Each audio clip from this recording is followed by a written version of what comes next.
सुनो करे रमुआ चमुआ बो निकला सा तू गाड़ी तो सिखा दे तने बरा के घर में कैसे रहल जाला बताओ इनके समझ में आवता का करत लिए तबे से हैं सब्जी काटत रहनी मम्मी जी तोरी माई का बोला होता नी तबे से जनरेटर फाड़ता नी हैं ली पानी भी कौन सी पानी पिए बा का चीज पानी पिए का बाटे पानी पी के लिपस्टिक पोता जाओ हमार हैं कहीं तो बोलवनी है काहे के बोलने कोनो सामान रहता त मम्मी जी हर चीज किने के बा मम्मी जी हर चीज किने के बाटे कहां चले की मम्मी जी कौन सी करता रू हैं कौन सी करता रू हो देह में डर नहीं खाता निको काहे का दिमाग दिन मम्मी जी बोला ना सुनाता नहीं खे मम्मी जी हर दिन आई के कैसे सब्जी बनाई हमरा के ले चला कोनो सोनारा की रख द बना की ने का बुझा तो रख ले जा के यार भाता रख ले जा ओहनी से मांगल कर जा हमारी बस के बात नहीं खे ठीक ना कि तो हम लोग के लिया लिया दिहल करी तो खाना कैसे बनी जी का जाने खाना कैसे बनी हम ओकर जिम्मेवारी नहीं ले लेकिन हां जे तनी कहतनी ना खड़ा खड़ा जल्दी रे खड़ा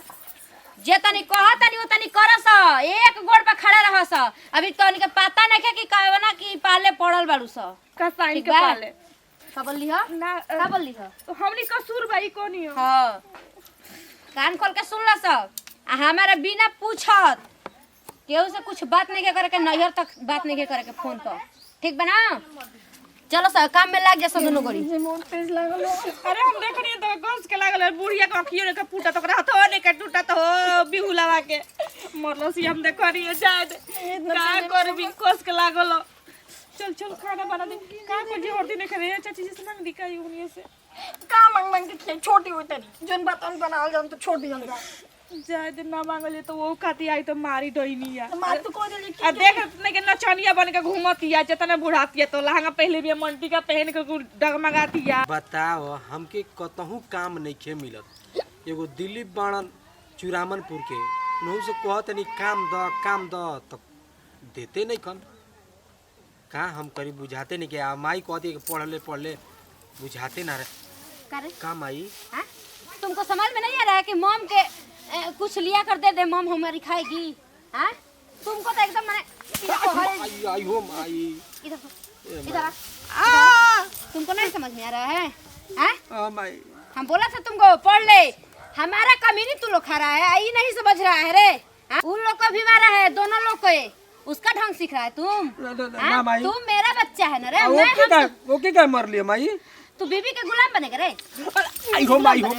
अरे माई रे गावला करे चुतरा पा हैं तू मॉम को बात नहीं मानेगा तो पिछवाड़ा मारा तारी तो कहाँ मारेगा आग पे मार वो जो कहेगा तुम करेगा रे गुलाम बनेगा उसका ना माई हाँ ना माई वो तो गंवार है माई जो कहोगी वही करेंगे माई मैं बोल रहा है रे माई हो माई मोम मोम मोम मत मारो मोम तुम समझो मैं तुम लोगों को खिला पिला रहा है मैं जो कहेगा वही ना तुम लोग करेगा हाँ आप जो कहेंगी वही करेंगे मोम तो तुम तो मोगड़ा बन जाता है नहीं मोम हाँ हम सोचे कि हमारा दो बेटा है रमुआ चमुआ पढ़ा लिखा के उसको हम स्प्लेंडर क्या बोलता है विलिंडर क्या बोलता है हाँ? अच्छा वो बनाएगा सुपरवाइजर बनाएगा तुम लोग के स्प्लेंड फिर कहा गया इंस्पेक्टर नाती मारेगा ना चल घर चलो चलो मॉम के कुर्सी लेके नहीं आगे पीछे डैडी से को बताओ ये घर में रहो चाहे जेल में रहो एक बात बा बताओ ये बुढ़िया हमनी के नाके पानी पिया देली बिया हो दादा का कर दे घर में ना पतौल के त खाना बनवावतिया आटा चाउर देतिया सब्जी इति करवावतिया आ ओकरा में से का करतिया कोनो गलत सही तनको हो त महतारी नु हो गए सासु होता लेकिन वो बुढ़िया दोगलिनिया का बोले पैंटन हो गला बड़ा का हो ए हो मना धोपता माइयो के इति करिए तोरो करी पागल हो माई हमारा चुदरा मार देले बिया हो दादा मैं लाल तो को देले बड़ी ठीक बा तो को मरल से माई हमारे के नहीं मरले हमके कबे मरले बड़ी कितना अंग्रेजी बोलती है कहती हमको मोम बोलो हां सब तार बाप ओइसन मौगड़ा रहने नु को छोड़ दल बा ठीक बा ना तो रोज लात खइती त वंग बहेंगवा ना निकलती हमार बाप मौगड़ा हवन त का हवन अच्छा का बोलत हो तब कैसे चढ़ बढ़ के रहतड़ी कैसे रहतड़ी हां तना माई के बुद्धि में का हो हई हई गइल जेकर लइका फइका हो गइल ओइसन बेटा जवान बेटा के हाथ उठा देताड़ी पतो ही कुल के मार तड़ी आ जे हमनी के दुनिया मिल के मार देंगे तैयार उनकर का हाल होई बिना बुझाइल बवाल हो जाई त समझाओ लेके जा के माई मत कर कितना दिन हमके सहेब जा का हम समझाई ओकरा पीछे आगे पीछे नेता कुल बड़ा सा न ना करा तड़ी ना करे देताड़ी ना नैहर जा देताड़ी ना ये चैन से रहे देताड़ी हम नैहर चल जाओ हम बम्बई चल जाता नहीं का करे जी ओनी ते तरह के मोटा रजवानी नु अब सुगल के आठी हो गेल बने हम अही रे मेहरारू बस मौगा भाग चल त मेहरारू मेहरारू मरद नहीं खा पाने का जाके माई के अपना संभाले के नहीं खे कि काहे उतना पगलाइल बड़ी हम जाते नहीं प्रधान से कोय